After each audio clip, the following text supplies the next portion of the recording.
So, good morning. My name is Beatriz, and the last video, I'm gonna to talking about Utopia by Thomas More.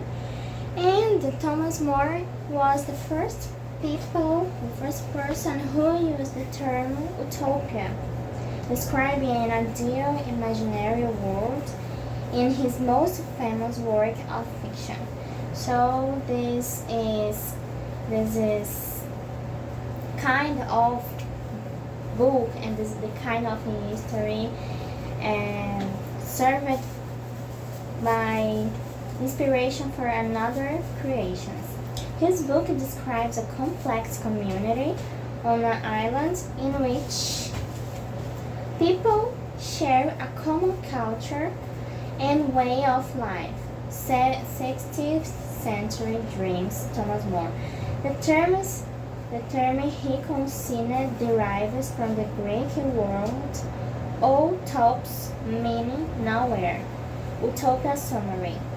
Ironically, it is the opposite of the similar sound Greek word eutopos, meaning a good place. Utopia summary. At its heart, the book poses the question of whether there could ever be such a thing as a perfect world, and served as a platform to highlight the cause of European politics at the time. The book, written in 1516, is More's attempt to suggest a way to improve European society using utopia as an example. More was a major figure of the English Renaissance who cared deeply about the moral and political responsibilities of individuals. He eventually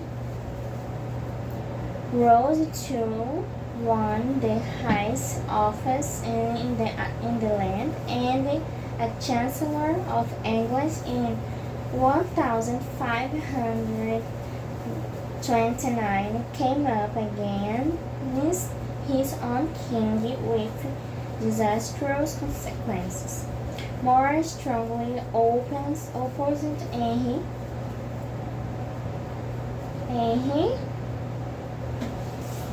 VIII separation from the Catholic Church, and refused to sing the oath of supremacy, which would give King Henry more power than the Pope.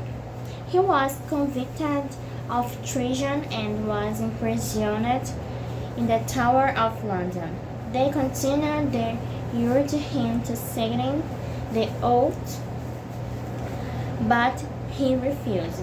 He was sentenced to be hanged, drawn, or quartered, the usual punishment for the traitors.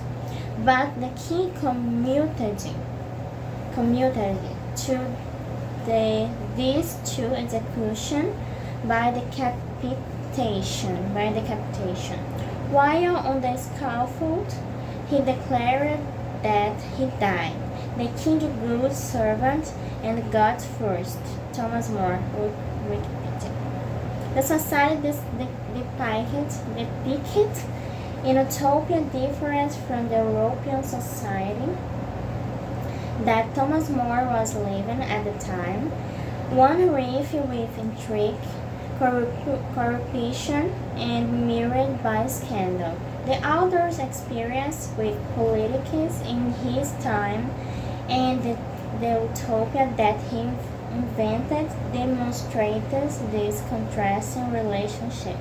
Utopia is communal, allowing its people to easily meet their needs, while European society is described as a place where elite monarchs and nobles seek to increase their own wealth and the power at the expense of the people, who are left in poverty and misery. Clearly dissatisfied with the world he was living, More sought to create a different place altogether on the page, a world free of the hierarchies, and ultimately caused the author his life. So right now I'm going to talk a little bit about the biography of Thomas More. So Sir Thomas More was born to a Roman Catholic family in Dublin, Ireland in 1478. 2 years after attending Oxford, More moved to England where he studied law in Lincoln's Inn. In addition to practicing law, he would later gain fame as a poet, satirist, composer, political propagandist, and rhetorician.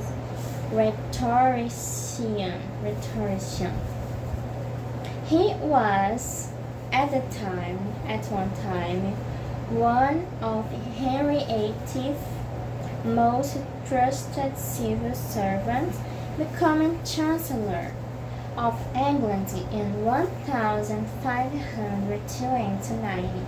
In his work, he defined systems of punishment, social hierarchy, agriculture, and education, as well as customs for marriage and death. More wrote in 16th century, the time of Reformation, which set out to reform the Catholic Church in Europe and resulted in the development of Protestantism. Growing up in an Irish and Roman Catholic household, he was a passionate defender of Catholic orthodoxy, so much so that he argued against the King Henry and was tried to treason, ultimately leading to his execution in 1535. 20th Century Dreams, Thomas More. So the summary, right now I'm gonna talking about the summary. Okay, Thomas More, the author who was also writing himself as the primary character, runs into his old friend Peter Gillis on a trip as an ambassador for England and so the summary starts when Thomas More, the author who was also writing himself as the primary character, runs into his old friend Peter Gillis on a trip as an ambassador for England to Antwerp. The main plot of the history develops when Gillis introduced More to a character named Raphael Hyteladay, a philosopher and a world traveler. These characters began debating the roles of philosophy, politics, and how the two fields intersect in Book 1, Utopia.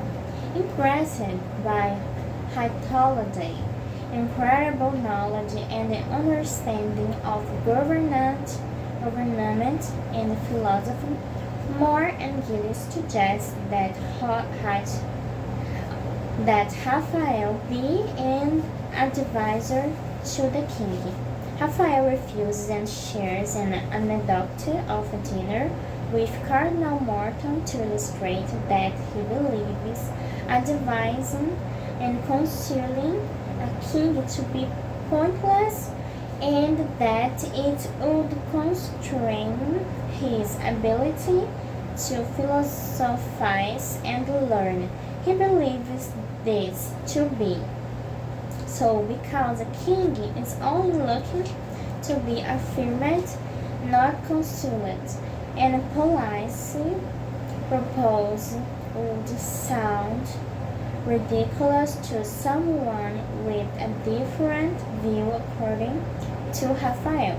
This brings politics to the far front of the conversation, and Raphael expressed that he believes utopian politics to be far superior to European politics, especially the concept of common property. Moore and Gillis disagree with Hightlody on this concept but ask to learn more about Utopia, the end of the first book. In the second book, the three returns for lunch to continue their discussion. Hightlody explains the origins of the utopian society as well as the formulation based on rational thought, communal property, productivity, no class distinctions or poverty, little crime or immoral behavior, religious freedom, and little violence. Holiday continues to express his belief that Utopia is a superior society to any in Europe, and Moore and Gillis then react to the society claiming some of it to be strange, irrational, even absurd, while other parts could be greatly beneficial to European societies.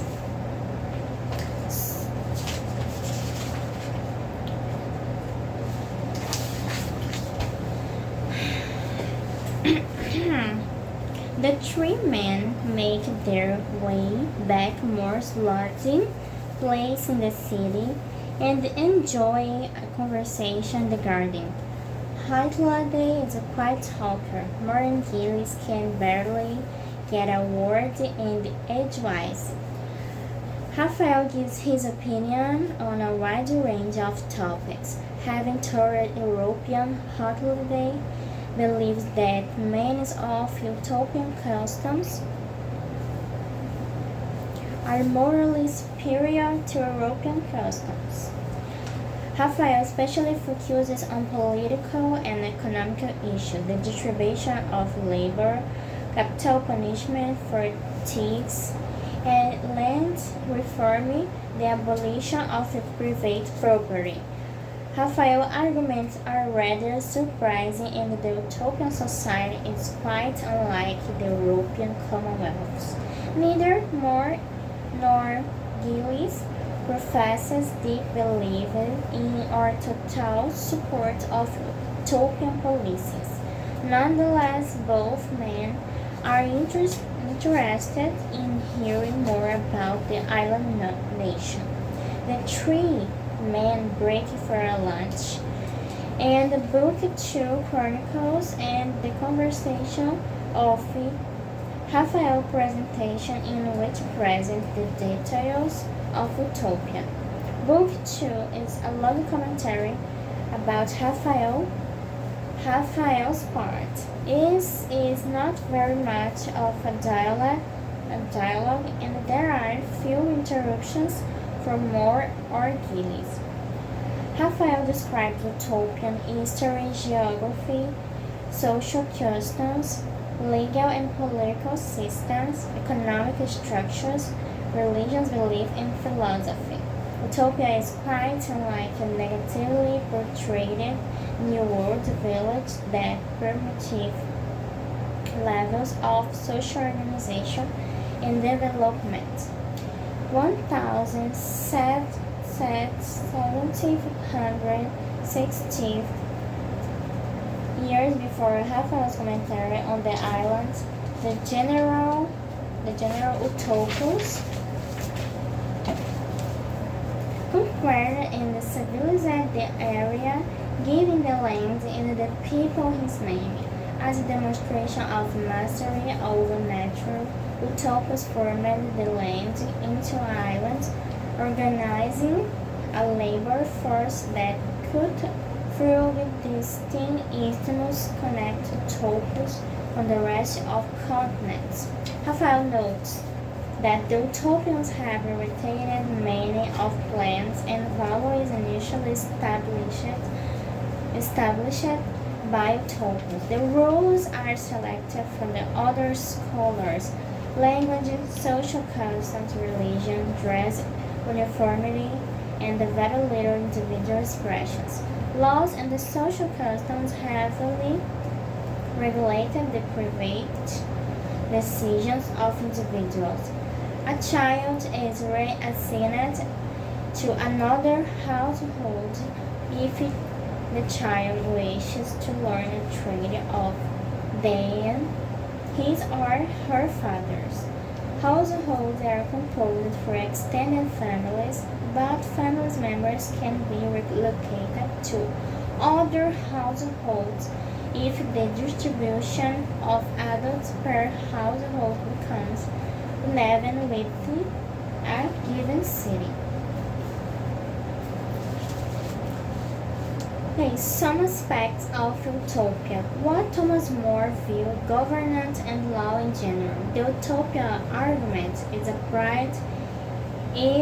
great search of many crimes and injuries by eliminating private property, class-based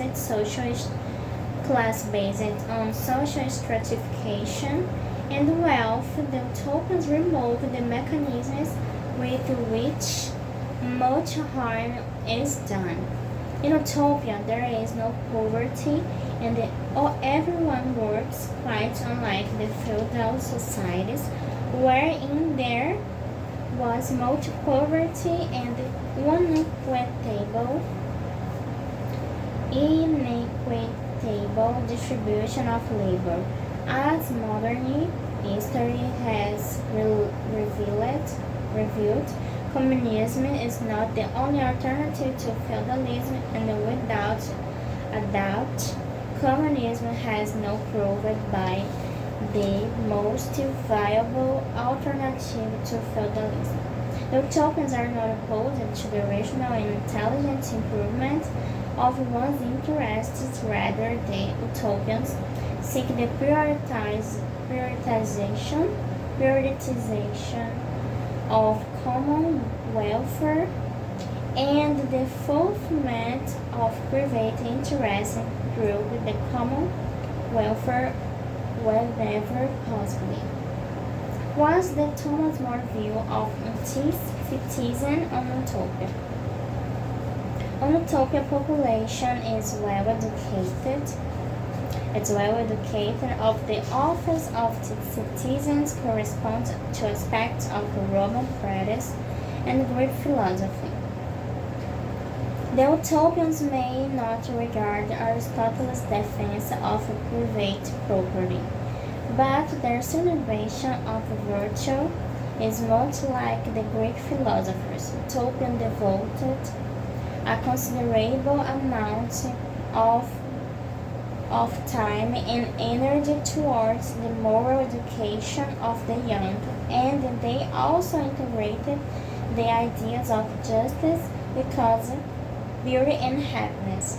Like Plato's Republic, Utopia is ruled by philosophically minded individuals, and there are statisticians of citizenship designated to funnel great minds of character towards position of leadership in a public trust. Like the Romans, the Utopians celebrate great ancestors and memorializing them in a statue form as a means of present and example virtue. So right now I'm going to be talking about a little bit about some themes present in Utopia. Utopia presents many themes such as wealth, power, slavery, and the causes of injustice. The overarching theme throughout the book is the ideal nature of utopian society. In Utopia, there is no greed, corruption, or power struggles due to the fact that there is no money or private property. There is very little hierarchy and everything is held in common where everyone's needs are supplied. Utopia is based upon the idea that money corrupts the government and destroys justice and happiness in society. Raphael points out that even the wealthiest of men still are not happy because they are too worried about securing and increasing what they have. They leave the rest of humanity without the means of meeting ends, leading to injustice, misery, and ultimately crime. Tim analyzes. The search for justice is highlighted throughout the novel. They shine a light on the fact that they unjustly punished Davis by using the death penalty up until the 19th century in England. Raphael argues that theft is not a crime that should result in such a cruel punishment as death. Punishment should be equivalent to its crime. Raphael also shows us the tendency of the law to protect interests and the upper classes in turn oppress the poor. Utopia, an ideal society whose inhabitants exist under seemingly perfect conditions. The word was considered by Sir Thomas in the work Utopia. Utopia, which described a pagan and communist state whose institutions and policies are governed entirely by the reason. Literary utopias are far older than their name. Plato's Republic was the novel of many others from Moore's Utopia. Other literatures, such as Jonathan Swift's Gulliver's Travel, are satirical, their aim being to ridicule existing conditions. The related category of literary dystopias depict anti-utopian societies include 20th century and later works such as George Orwell's 1984 and Ray Bradbury's Fahrenheit 4051.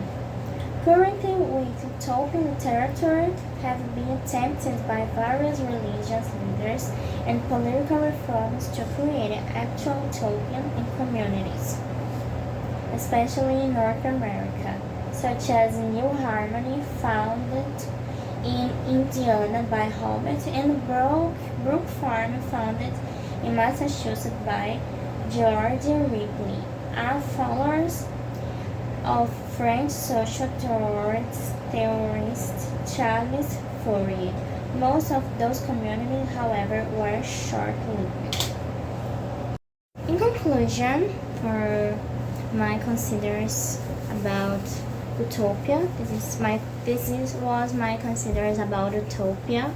Utopia was a milestone in literature and politics, as it portrayed what a perfect society would be in the form of government that would benefit an entire society. Utopia by Thomas More is a very current book with an attractive narrative.